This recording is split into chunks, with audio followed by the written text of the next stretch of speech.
Caros amigos, nestes dias tão diferentes, onde estamos reescrevendo novas diretrizes de ação perante a vida, não podemos deixar de nos lembrar de dois recursos preciosos disponíveis para todos nós: a oração e a água fluidificada. Aproveitemos o ensejo de assistir à palestra pública, que logo entrará no ar, e coloquemos um pouco de água para receber os eflúvios salutares decorrentes da oração e da meditação. Emmanuel, no livro Segue-me, da Lavra Mediúnica de Francisco Cândido Xavier, disse-nos que a prece intercessória e o pensamento de bondade representam irradiações de nossas melhores energias.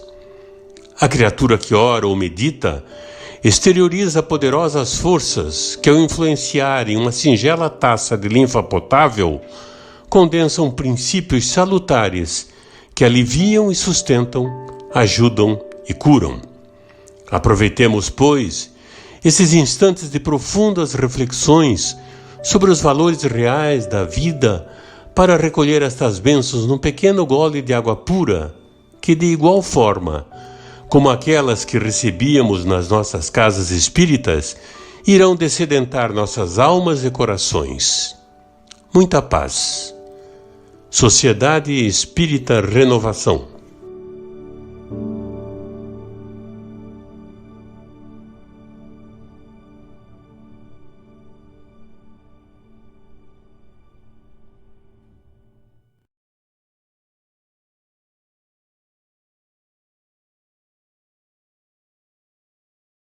Esse tema que me proponho a refletir, ele tem um caráter muito significativo para todos nós, e especialmente a família espírita.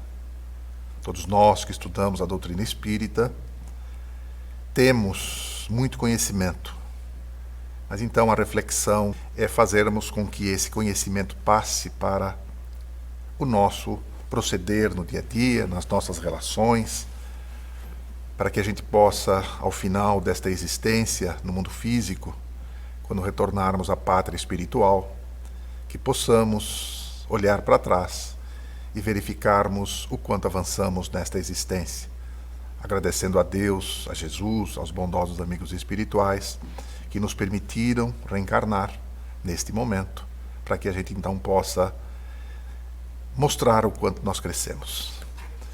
Vamos começar com essa definição do que seja a educação. Isso está lá no livro SOS Família, Joana de Ângeles, Divaldo Pereira Franco, no capítulo Educação. E Joana de Ângeles faz então essa observação, que a educação é a base para a vida em comunidade, por meio de legítimos processos de aprendizagem que fomentam as motivações de crescimento e evolução do indivíduo. Então nós vamos verificando que esse processo educativo, ele vai nos ajudar internamente, e nesse processo nós vamos então interagir com a comunidade onde nós estamos, que vão motivar o crescimento e a evolução do indivíduo, dos indivíduos. Vamos pegar esse comentário de Allan Kardec, que ele faz na continuidade da resposta na pergunta 685 do Livro dos Espíritos, quando ele coloca ali que esse elemento é a educação. Não a educação intelectual, mas a educação moral. Não nos referimos, porém, à educação moral pelos livros, e sim a que consiste na arte de formar caracteres. Vamos refletir um pouquinho sobre essa observação que Kardec nos faz.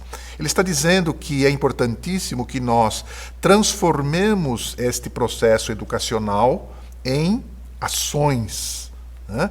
Porque eu vou usar um exemplo muito simples aqui, que imagino que todos já tenham ouvido falar sobre esse assunto, mas eu acho importante que a gente vá pontuando durante os nossos comentários, durante as nossas reflexões, para que a gente realmente apreenda tudo isso e fixe isso no nosso íntimo.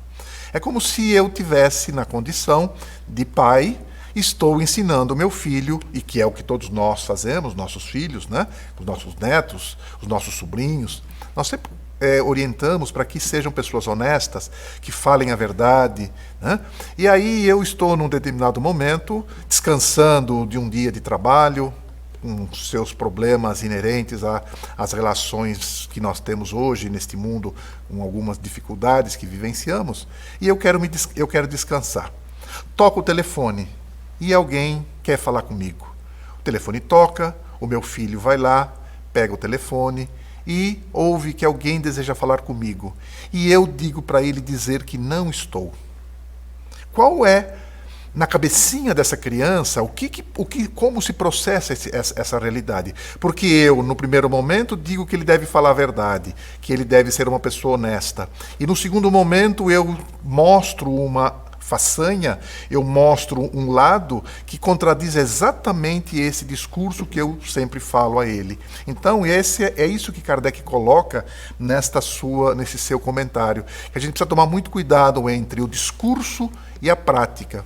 E aí, na pergunta 914, Kardec pergunta ao Espírito Verdade: fundando-se o egoísmo no sentido de interesse pessoal, bem difícil parece extirpá-lo inteiramente do coração humano. Chegar-se-á a consegui-lo?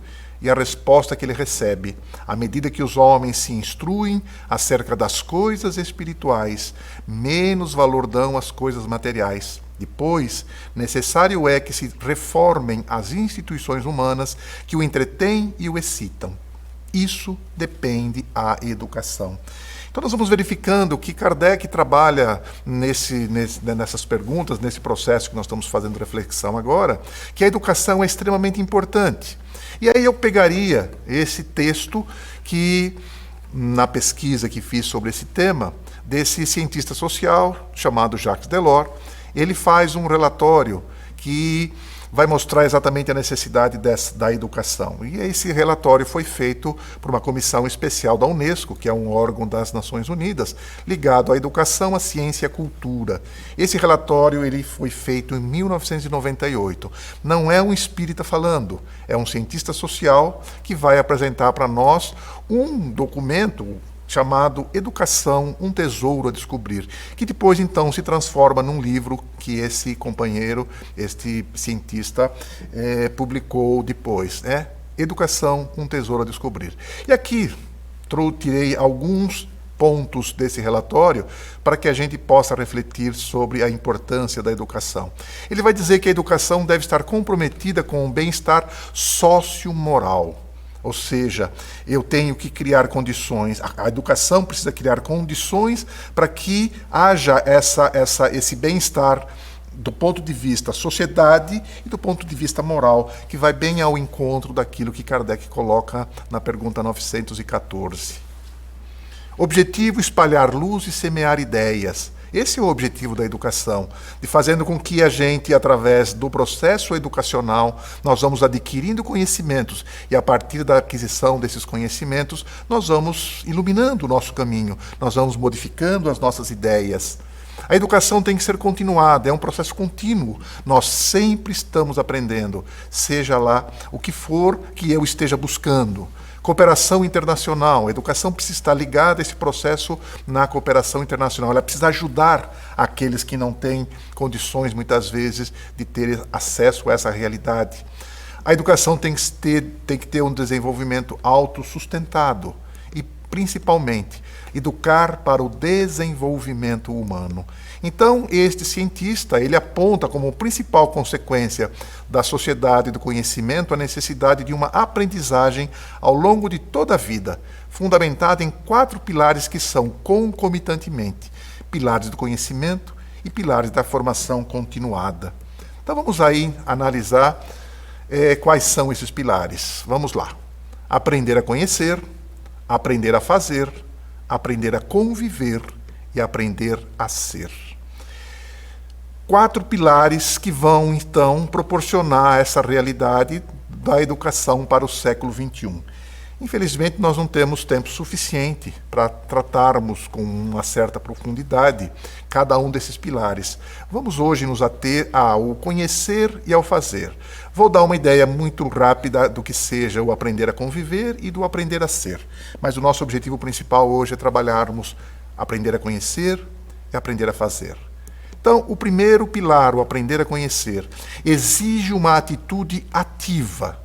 Eu preciso buscar o conhecimento através do estudo, através da pesquisa, através do esforço intelectual para obter respostas. Eu preciso sair da minha zona de conforto. E quando eu falo zona de conforto, eu não estou dizendo do sofá da minha casa. Eu estou falando de que eu tenho que buscar, eu tenho que ter essa inquietação na busca de respostas, na busca do conhecimento que me fará ter uma visão diferente das coisas.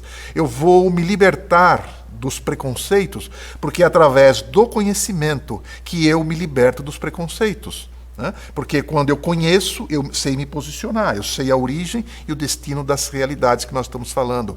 Nós temos que buscar, através do conhecimento, o afastamento do ceticismo, que tudo engessa, que tudo nega.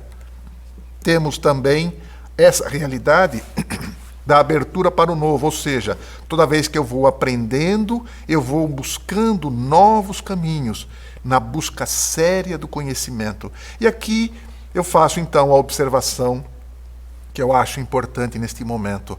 Os centros espíritas, eles oferecem a todos nós essa possibilidade do estudo, a possibilidade da pesquisa nos grupos de estudo, quando um companheiro se prepara para fazer um seminário, para fazer uma palestra, nós vamos buscando essas informações e nós estamos buscando informações sérias. Por quê? Porque nós vamos nos debruçar sobre os livros da codificação e as obras subsidiárias que nós temos, e aí nós vamos então nos aprofundando em determinados temas e vamos aprendendo a conhecer tudo aquilo que os espíritos, esses nossos irmãos do outro lado da vida, que nos trazem de conhecimento através das suas psicografias, através das suas mensagens psicofônicas e de outras situações que a gente acaba tendo contato. Por quê? Porque o conhecimento ele faz com que eu vá evoluindo a minha consciência crítica.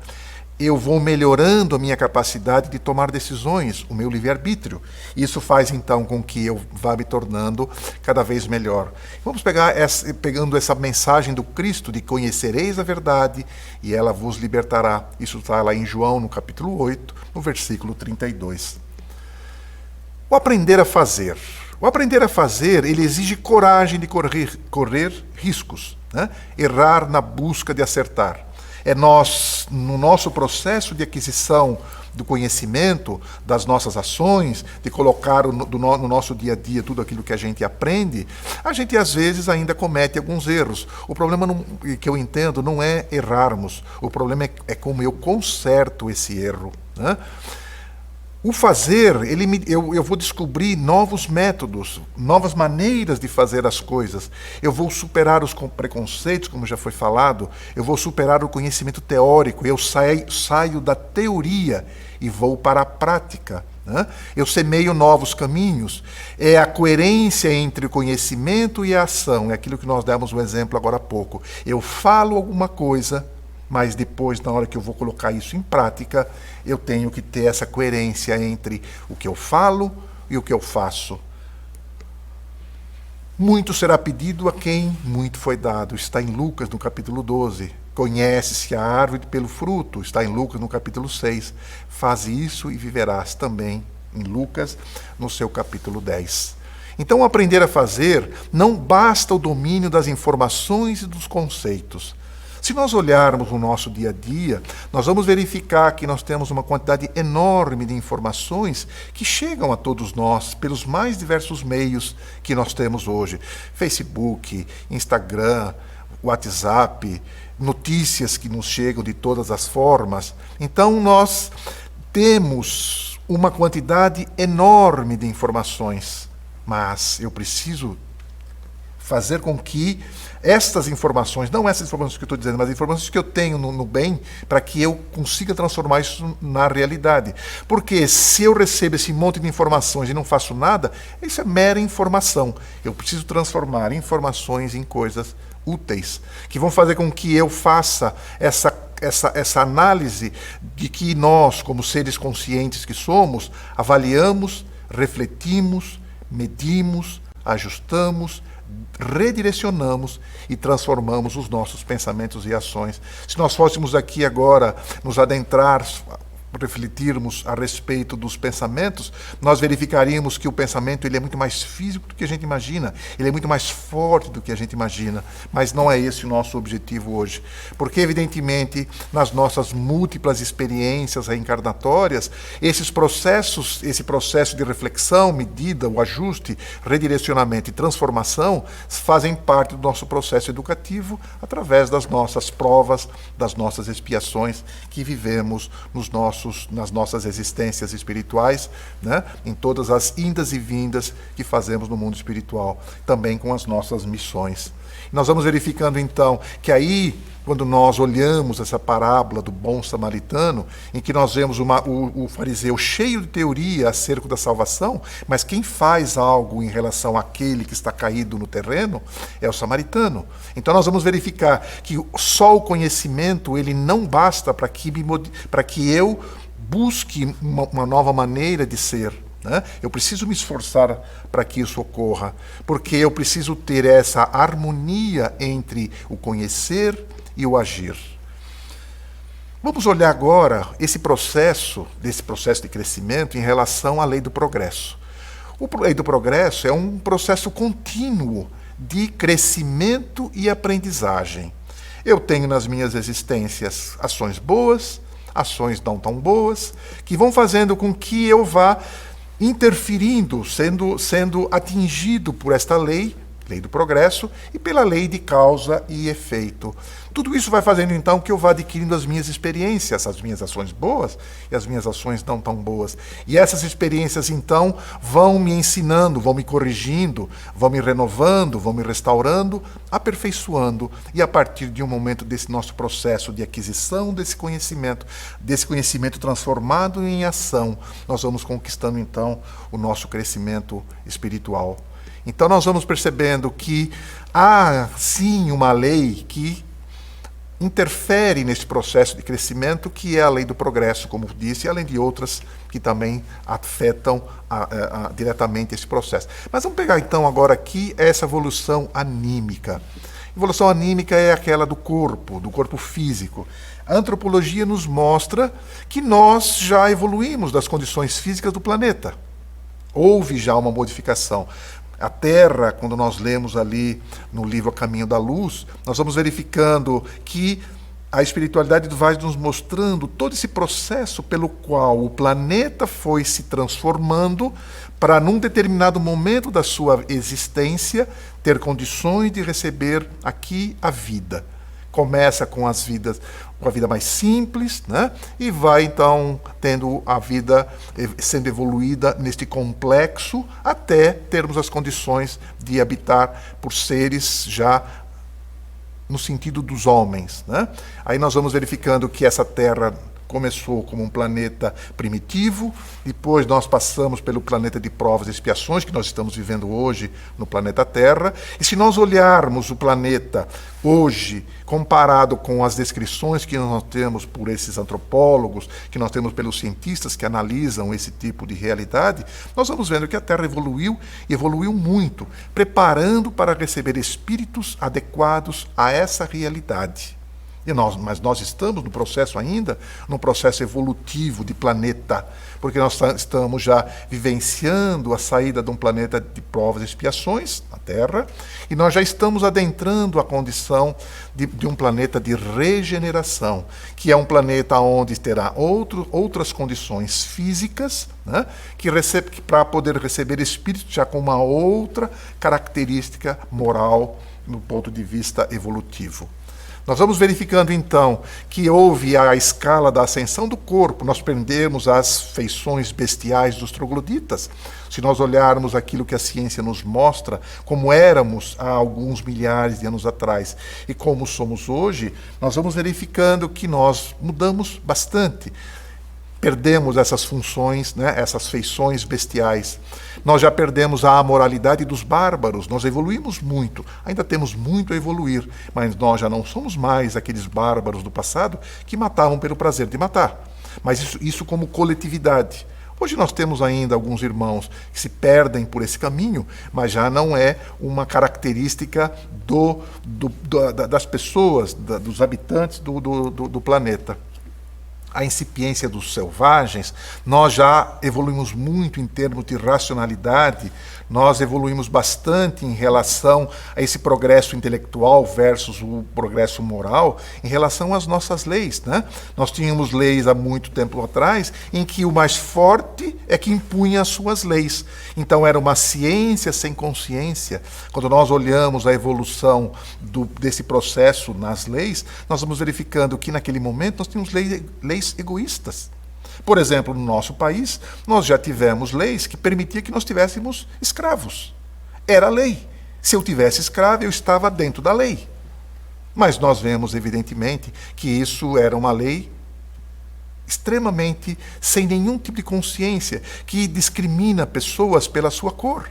E, na verdade, nós vamos percebendo que isso já não é mais o normal nessa realidade. Acontecem esses problemas ainda? Acontecem, mas eles são muito mais segregados, muito menores do que era num passado, aliás, num passado muito recente. E a nossa evolução espiritual? Falamos da evolução do planeta, nós falamos da evolução do corpo, né? Do corpo físico, e agora a evolução desse ser espiritual. Os imortais nos mostram que, por determinismo divino, seremos perfeitos. Todos nós temos dentro de nós a semente da perfeição. E essa perfeição, essa semente desabrochará a partir do momento em que eu lhe dê condições adequadas para que ela possa desabrochar. E quais são, então, essas qualidades ou essas condições para que essa semente desabroche? É quando eu vou colocando no meu dia a dia os ensinamentos do Cristo. Quando nós olhamos a lei máxima de Jesus, fazer ao próximo, amar a Deus sobre todas as coisas e o próximo como a nós mesmos, quando nós conseguirmos aplicar isso no nosso dia a dia, em que eu desvisto daquilo que eu tenho muitas vezes direito, para que eu possa dar a alguém uma condição melhor, não tenho mais o egoísmo dentro de mim, não tenho mais o orgulho, nós vamos percebendo então que este processo é um processo que fará com que essa semente da perfeição comece a desabrochar. Que os espíritos não retrogradam, ou seja, conquistas que eu já tive, eu não as perco. Então esse também é um processo que está sendo administrado ou sendo afetado pela lei do progresso. O progresso se dá pelas qualidades morais e pela inteligência. A fixação das virtudes no ser espiritual, a partir do momento em que isso é conquista, né, eu vou então avançando passo a passo na senda do bem. Qual o maior obstáculo ao progresso? A resposta que Kardec recebe na pergunta 785. O orgulho e o egoísmo. Refiro-me ao progresso moral, porquanto o intelectual se efetua sempre. Então, se nós formos olhar as nossas existências atuais, nós vamos verificando que intelectualmente nós já evoluímos nesta existência pelo conhecimento. Nós fomos adquirindo conhecimentos que faz com que nós, hoje, sejamos melhores do que éramos há alguns anos atrás, né? Mas nós, como é colocada por esta resposta que o Espírito de Verdade coloca, né? Nós apresentaremos o progresso a partir do momento em que nós começarmos a demonstrar este progresso moral nas nossas relações. Em função disso, nós ainda temos fome no mundo, nós ainda temos a violência, nós ainda temos o abismo entre os países ricos e os países pobres. Quando nós estudamos ali no Livro dos Espíritos, na parte 3ª, que fala sobre as leis morais, nós vamos verificar ali que existe uma lei chamada Lei de Sociedade. E quando nós estudamos essa lei, nós vamos verificando que esses pontos ainda são pontos que nós, humanidade, permitimos que ocorram. Porque, na verdade, o mundo produz quantidade suficiente de alimentos para alimentar todo mundo. Mas, evidentemente, em função de uma série de realidades, dessa falta de evolução moral, da fraternidade, da solidariedade, da misericórdia, nós ainda temos esses pontos ainda muito difíceis de nós colocarmos em prática aquilo que a gente tem em teoria. né? Então nós vamos verificando que a proximidade temporal das bombas de Hiroshima e Nagasaki e os horrores da Segunda Guerra Mundial, uma guerra devastadora na humanidade. E se nós formos verificar o porquê que elas ocorreram, sempre está por trás destas guerras e de outras guerras que se nós formos estudá-las, nós vamos verificando que existe sempre ali o orgulho e o egoísmo. Eu sou mais forte que você e você tem aquilo que eu quero. Se eu sou mais forte que você, eu vou tomar. Então nós vamos percebendo que neste processo nós vamos mostrando que ainda nós temos grandes dificuldades para aplicar no nosso dia a dia este conhecimento. O comunismo caiu sem trazer a igualdade. O capitalismo ainda mata de fome os mais pobres. E nós vamos verificando que tudo isso acontece por quê? Porque falta solidariedade, porque falta fraternidade e porque falta amor ao próximo. Isso vai fazendo então que eu a cada vez mais ainda verifique que o orgulho e o egoísmo ainda estão presentes nas nossas relações. E aí Kardec pergunta, na pergunta 918, por que indício se pode reconhecer em um homem o progresso real que lhe elevará o espírito na hierarquia espírita? Então nós vamos, evidentemente, é uma resposta muito, muito interessante, ela é longa, né? Eu tirei aqui alguns pontos somente para que nós façamos a nossa reflexão. O espírito prova quando todos os atos da sua vida corporal representam a prática da lei de Deus. Pratica a lei de justiça, amor e caridade. Se não fez o mal, se fez todo o bem que podia. Eu entendo que muitos de nós já não fazemos o mal com a intenção de prejudicar ninguém. Às vezes nós praticamos o mal, muitas vezes, porque eu entendo que aquilo que está acontecendo não tem nada a ver comigo. Então eu me afasto, né? E isso não é o suficiente, porque muitas vezes eu não pratico o mal por conveniência ou por conivência. O mal está acontecendo ao meu lado, mas eu não quero me envolver.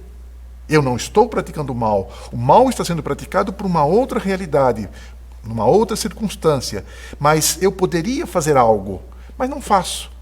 Porque eu não quero me envolver, seja lá por quais razões, eu não faço isso. Mas a pergunta e a resposta levam exatamente a esse aspecto. Se nós fizermos todo o bem que nós podíamos, que estivesse ao nosso alcance de fazer. Porque enquanto eu ainda não sair dessa condição de não fazer o mal, mas não fazer todo o bem que eu poderia, eu ainda não atingi este progresso real que elevará o espírito na hierarquia espírita. Nós estamos falando aqui de hierarquia espírita naquelas perguntas do Livro dos Espíritos, de perguntas de 100 a 113, quando Kardec está trabalhando ali o quê? As ordens espirituais. Os espíritos de terceira ordem, os espíritos de segunda ordem e os espíritos de primeira ordem. Terceira ordem são os espíritos imperfeitos, com as suas características que ele vai colocando ali no livro. Lógico, não são características que estão fechadas, mas no sentido de nós tenhamos uma ideia para podermos olhar o que acontece no universo, no nosso mundo, e nós vamos verificando que ainda muitas daquelas características estão presentes na humanidade. Quando nós olhamos ali nos espíritos de segunda ordem, que são os espíritos bons, nós vamos verificando ali agora uma série de outras características que se contrapõem aos da terceira ordem. Isso vai mostrando então essa hierarquia, esse processo evolutivo passo a passo de crescimento. E os espíritos de primeira ordem, que são os espíritos perfeitos. Então nós vamos nesse processo avaliando esta realidade. E nós vamos entendendo, então, por que o Espírito Verdade, nesta resposta, vai colocando essas características. Se não fez o mal, se fez todo o bem que podia, faz o bem pelo bem. Faz o bem sem pensar no retorno. Eu faço algo, mas eu não espero nada em troca. A resposta daquilo que eu faço para alguém, a resposta que eu vou obter depende do outro, não depende mais de mim, mas a minha parte eu fiz. É bondoso, é humanitário, é benevolente, é indulgente, não é vingativo, perdoa. quando nós olhamos esses 3 itens que estão aí, nos remete exatamente à pergunta quando Kardec faz o Espírito Verdade, de como é a caridade entendida por Jesus, e ele vai obter como resposta que é a indulgência, a benevolência e o perdão. E nós vamos verificando ainda que nós temos ainda grandes dificuldades em relação a isso, né? Essa caridade. Por que eu estou dizendo isso? Porque muitas vezes nós já, quando estudamos a doutrina espírita, essa resposta é uma resposta que todo espírita tem, né? Que a caridade entendida por Jesus é a indulgência, a benevolência e o perdão. E aí eu vou olhar o que acontece em relação ao conhecimento teórico e em relação ao conhecimento prático. E aqui eu vou dar um exemplo muito simples, talvez pueril, mas para a gente poder entender o que que eu estou tentando colocar nesta reflexão. Nós estamos vivendo agora uma época de mudança de estação. Então a gente começa a olhar o nosso guarda-roupa e a gente vai verificando que no nosso guarda-roupa nós temos roupas lá que já não fazem mais parte dessa estação, ou a moda já mudou o tecido, mudou a cor, mudou o tipo de corte, e aí então, mas eu sou uma pessoa que gosto de andar na moda e eu preciso de espaço no meu guarda-roupa para então comprar roupas novas. Mas eu tenho no meu íntimo que eu preciso então, sendo uma pessoa caridosa, dar essas roupas para alguém. Então, normalmente a gente faz o quê? Eu pego essas roupas e vou levar lá no centro espírita para entregar isso para aqueles irmãos que necessitam dessa realidade ainda. E eu levo a minha roupa, aquela que eu comprei com tanto carinho, que usei com carinho, e vou dar para alguém utilizar essa roupa. E aí eu pego esse meu bem e dou para alguém que está lá para receber. Quando eu faço isso, no meu íntimo, eu acho que a pessoa que recebe deve me agradecer, porque eu estou dando uma coisa minha para ela. E aí eu pergunto, se essa pessoa não te agradecer, se essa pessoa disser que ela não usa aquilo nem para limpar chão, qual é o meu comportamento frente a essa realidade? Eu entendi pelo estudo que a caridade é essa indulgência, essa benevolência e é esse perdão. E alguém me vem com essa resposta, esse posicionamento naquele momento.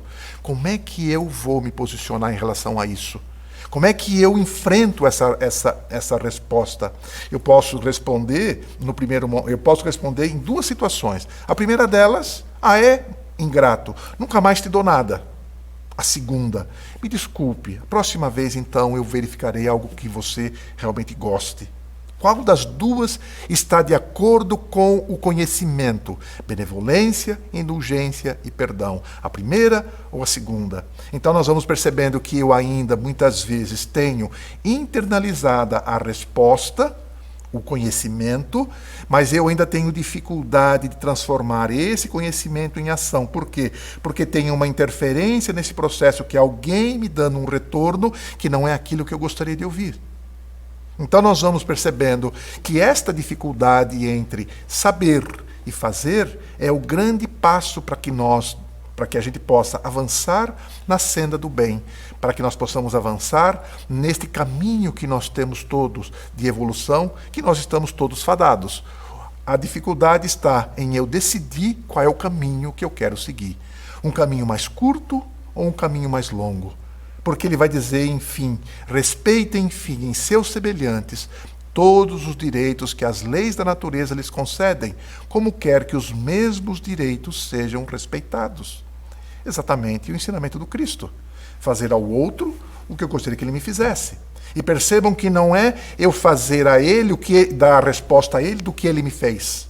Eu faço a minha parte e cada um responde pelos seus atos. Se o outro é mal educado, se o outro é ingrato, é problema dele, não é problema meu. Agora, se eu sou mal educado, se eu sou ingrato, aí o problema é meu. Porque eu ainda estou respondendo ao mundo aquilo que o mundo me oferece.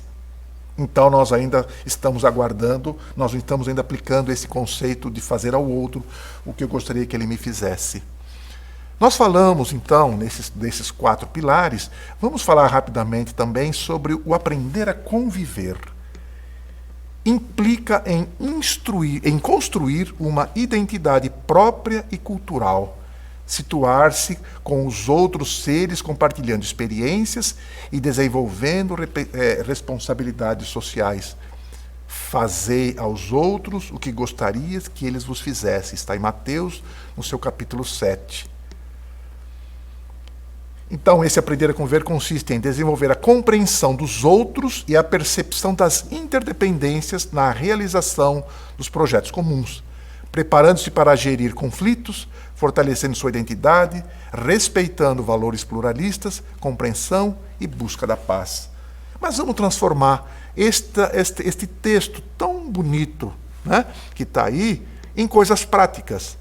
As situações do cotidiano, as minhas boas maneiras, o meu perdão, a solidariedade, a sinceridade e o respeito às diferenças individuais. Existe um livro do nosso querido Raul Teixeira, chamado Para Uso Diário. Eu não me recordo agora qual é o número do capítulo, mas o capítulo chama-se Não Passe Recibo. Quem tiver a oportunidade de ler este livro e este capítulo em específico, vai entender exatamente o que nós estamos falando aqui. Porque ele vai mostrando, o Espírito Camilo vai mostrando que eu não posso mais, a partir de um momento em que eu já tenha essa compreensão, essa conscientização, de pautar a minha vida em resposta ao que os outros me fazem. O que os outros fazem é problema deles, não é problema meu. O problema meu é eu ter estas boas maneiras, é ter minhas relações de perdão, de solidariedade, de sinceridade e de respeito às diferenças individuais, que fazem o quê? Vão fazendo com que eu demonstre minha conduta cristã no processo de sociedade. Vai fazendo com que, então, eu respeite, que eu tolere e que eu coopere fraternalmente. Olha aí, todos esses pontos que nós comentamos até agora estão muito alinhados com aquele relatório do Jacques Delors, quando ele vai fazendo aquela série de observações a respeito do que seja a educação para o século XXI. E o aprender a ser? A destinação do homem e a sua perfectibilidade, o que só pode ser alcançado pelas experiências que lhe facultam simultaneamente o conhecimento da natureza, o conhecimento do outro e o conhecimento de si mesmo. Isso faz, então, com que Mateus, lá no capítulo 5, quando ele traz essa palavra do Cristo, sede perfeitos, porque essa perfectibilidade nós temos inata em nós, nós temos como semente, e que nós precisamos fazer com que ela desabroche, como foi falado já anteriormente. Então, o quarto pilar, que é o aprender a ser, a preparação do indivíduo para desenvolver sua personalidade e poder agir com autonomia, expressando opiniões e assumindo responsabilidades. O que isso significa?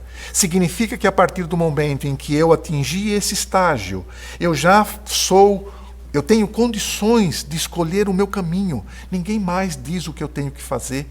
Ninguém vai dizer que para eu ter a salvação, e essa salvação vamos colocar entre aspas, que eu tenho que trilhar tal ou qual caminho. Eu sei como eu faço isso. Então eu vou expressando as minhas opiniões e assumindo as responsabilidades. Lei de causa e efeito. Tudo que eu tiro da lei, eu tenho que retornar à lei. Em algum momento da minha existência, eu vou precisar fazer isso. Não por uma imposição, não por um castigo, mas por uma conscientização. Porque se eu burlei a lei, se eu retirei algo da lei, eu necessitarei, em algum momento, retornar ao processo evolutivo, né? desta condição que eu burlei. Tá? Envolve o seu pensar, seu sentir e agir no contexto da existência do homem. Nós vamos, então, superando a superficialidade dos conceitos, normas e conteúdo comportamental sem questionamento ou possibilidade de transformação. Ou seja, eu me fecho e digo que o mundo está errado e só eu estou certo. Ou eu verifico que recebo indícios, informações nas minhas relações das pessoas me mostrando um determinado comportamento, mas eu não quero me modificar. Eu sou assim. Então nós vamos percebendo que este processo do aprender a ser fará com que a gente também avance na senda do bem.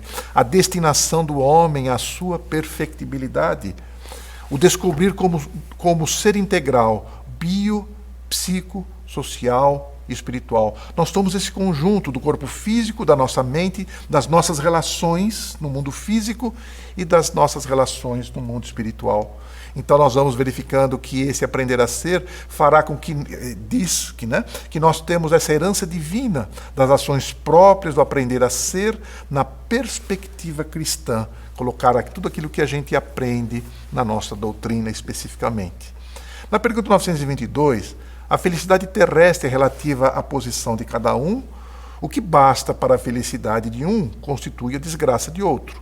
Haverá, contudo, alguma soma de felicidade comum a todos os homens? É uma pergunta muito interessante que Kardec faz ao Espírito Verdade. Porque ele vai dizer o seguinte, que se a felicidade terrestre ela está relativa à posição de cada um de nós, quando eu tenho uma posição de felicidade para alguém, é possível que nesta condição de felicidade de um, ela possa ser a desgraça do outro.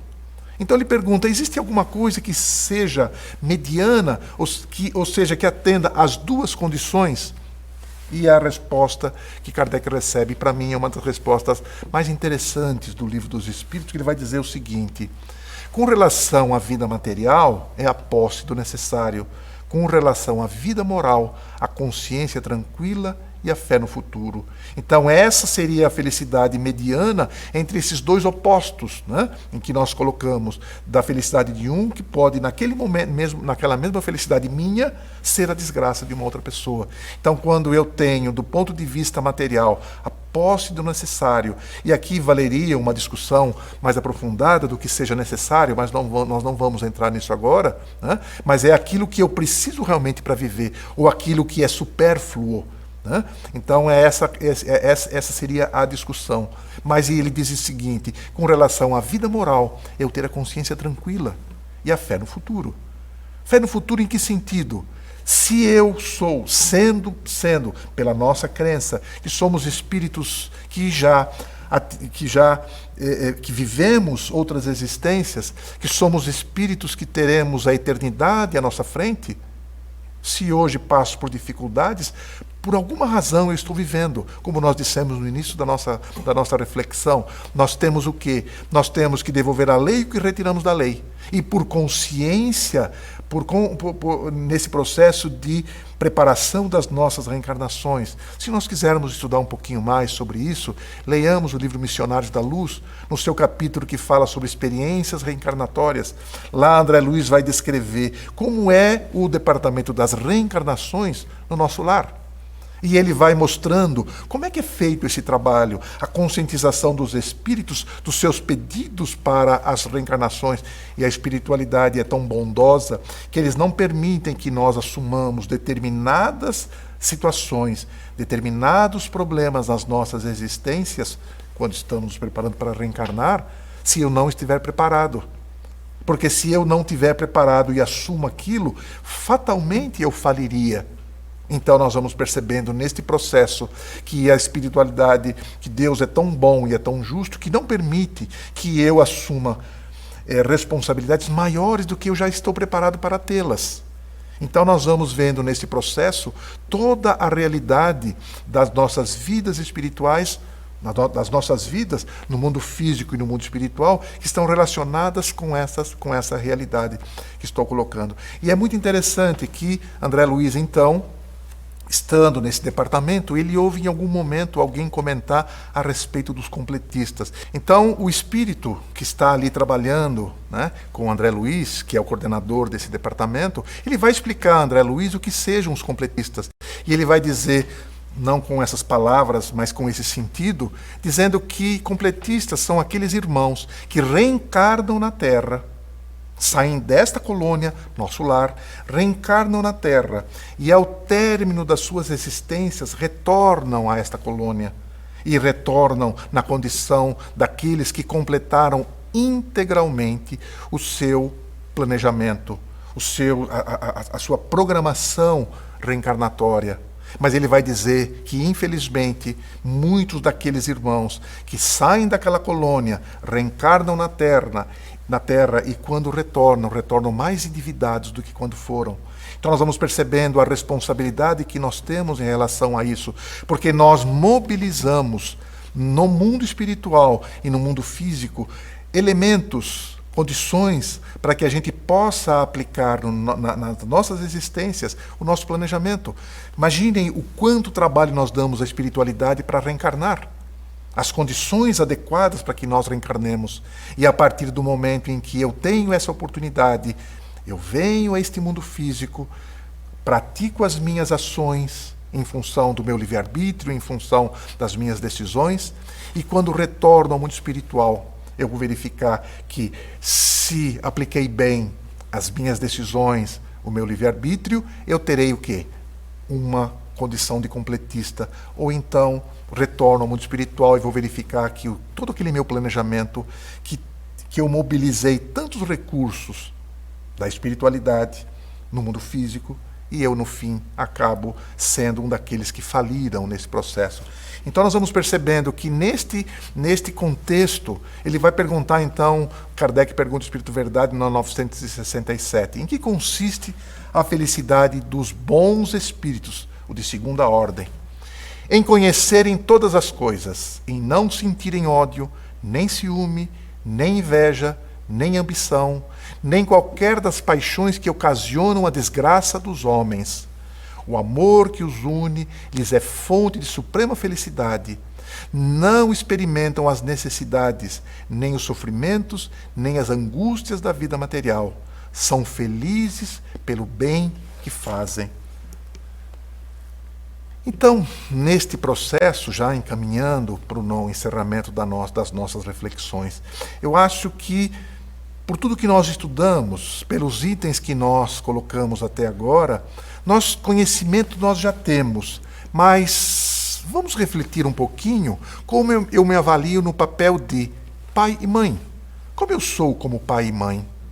Como é que eu me relaciono com aqueles espíritos que reencarnaram como meus filhos, minhas filhas? Como é que eu me relaciono com eles? Eu estou preocupado em ajudá-los? Eu estou preocupado em cuidar para que eles desenvolvam bons conceitos, que eu ajude a formação do caráter deste indivíduo, né? Filho ou filha que eu tenho que eu recebi na minha vida, e nós, como espíritos, nesse processo, nós também fazemos um aceite, né? Porque nesse processo, no nascimento, da concepção, o pai, a mãe e o espírito reencarnante têm os seus compromissos e assumem os seus compromissos, né? Como eu sou como filho e como filha, posso não ter tido o pai e a mãe que eu gostaria que tivesse, mas, como eu disse, nós falamos até agora, não importa a ação do outro, importa a minha ação. Como é que eu me comporto como filho ou como filha? Como eu sou como esposo, como marido, como mulher? Como é que eu sou nesta relação? Sou aquele que impõe ou aquele que concede? Sou aquele que ajuda ou sou aquele que só atrapalha? Como eu sou como profissional? Sou um bom profissional? Eu aplico todo o meu conhecimento nas minhas relações que vivo, na minha vida profissional, fazendo sempre o melhor, não procurando passar ninguém para trás, dando sempre as melhores informações. Como eu sou como pedestre. Porque é importante que a gente analise isso. Quando eu estou na rua andando, eu penso e exijo que o motorista do carro me respeite, que ele tenha consciência de que ele está num veículo e eu estou a pé. E como eu sou como motorista? Quando eu estou na condição inversa, eu respeito o pedestre? Eu respeito o outro motorista? Eu respeito as leis de trânsito? Ou eu só respeito as leis de trânsito quando eu tenho ali um equipamento que vai me denunciar? Seja um radar, seja lá o que for. Porque muitas vezes a gente percebe, né? Nós vamos andando numa condição. Quando tem um radar, a gente diminui para aquilo que o radar exige, e a partir daquele momento a gente continua na condição anterior. Então, eu preciso me verificar neste processo, como eu sou como passageiro. Não tenho carro, mas eu uso ônibus. Quando eu estou dentro de um ônibus, eu respeito os mais velhos, eu respeito aquela senhora grávida que chega e precisa de um local para se sentar. Ou eu sou daqueles que, quando chega alguém nesta condição, eu finjo que estou dormindo para que eu não possa ser incomodado. Como eu sou como praticante de uma religião, todas as religiões pregam o bem, todas, sem exceção. E como eu sou como praticante dessa religião? Eu pratico aquilo que eu estudo, o que a minha religião me coloca, ou sou daqueles que simplesmente ouço o que a religião me coloca, mas eu pratico coisas completamente diferentes? Como eu sou como cidadão? Como é que eu me comporto como cidadão? Eu sou aquele cidadão que contribuo para a sociedade onde eu vivo, ou sou daqueles que procura só tirar da sociedade onde eu vivo? Então nós vamos percebendo que neste processo é um processo no qual eu vou me mostrando como eu sou integrante desta sociedade, desta comunidade, porque neste item nós estaríamos aí aplicando os 4 pilares que nós falamos nestas nossas reflexões. Então, no encerramento dessas nossas reflexões, desejamos que todos possam fazer essa viagem íntima, avaliar-nos todos nós em relação a tudo que foi comentado, esses comentários foram feitos com as melhores das boas intenções, para que todos nós possamos, passo a passo, no nosso caminho evolutivo, irmos crescendo rumo a esse que está aí na tela, porque os ensinamentos que ele nos trouxe estão aí há muitos e muitos anos, mas nós estamos praticando.